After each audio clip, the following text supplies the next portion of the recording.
गणेश उत्सवाचा आज दुसरा दिवस आहे। यावेळी लालबागच्या राजाच्या दर्शनासाठी भाविकांनी लाखोंची गर्दी केल्याचं दिसतं। या ठिकाणी कुठलाही अनुचित प्रकार घडू नये यासाठी पोलिसांचा चोख बंदोबस्त तैनात केला आहे।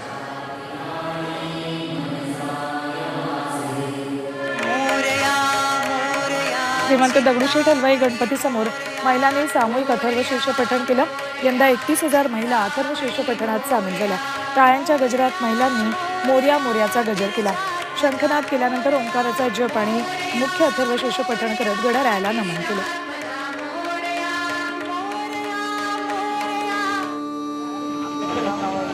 वाशिममध्ये अधिक मास हा गणेश मूर्तिकारांसाठी संकट ठरलाय। यंदा पुरवठा वाढल्यानं गणेश मूर्ती मोठ्या प्रमाणात विक्री विना शिल्लक राहिल्या। तसंच दरही घसरल्यामुळे घेतलेलं कर्ज कसं फेडायचं असा प्रश्न मूर्तिकारांना सतावतोय।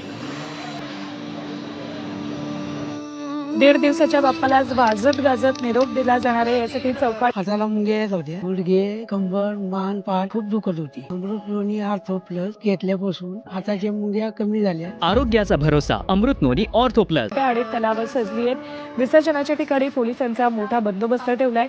दुपारी 1 नंतर बाप्पाच्या विसर्जन मिरवणुका निघतील।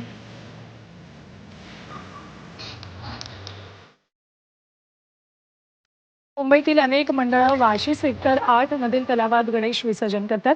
त्यामुळे वाहतूक कोंडी होते आणि पोलिसांवरही अतिरिक्त भार येतो। यामुळे मुंबईतील मंडळांनी गणेश मूर्ती विसर्जनासाठी वाशीच्या दिशेने येऊ नये असं आवाहन नवी मुंबई पोलिसांनी केलं।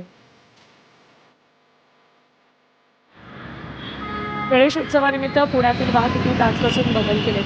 20 ते 27 सप्टेंबर शहरातील वाहतूक व्यवस्थेत बदल केले। सर्व मुख्य रस्त्यांवरील वाहतूक पर्यायी मार्गाने वळवण्यात आली। पुण्यात गणेश उत्सवात देखावे पाहण्यासाठी येणाऱ्या भाविकांना तात्काळ बस सेवा मिळावी यासाठी पुणे महानगर परिवहन मंडळानं 10 दिवस 924 जादा बसेसचं नियोजन केलंय। पीएमपीची बस सेवा रात्रभर सुरू राहील, मात्र यासाठी प्रवाशांना 5 रुपये जादा द्यावे लागतील।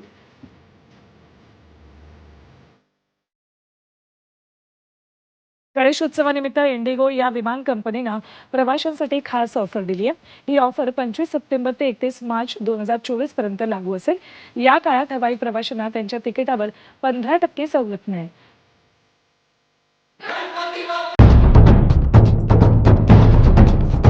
सह्याद्रीची उंची म्हणजे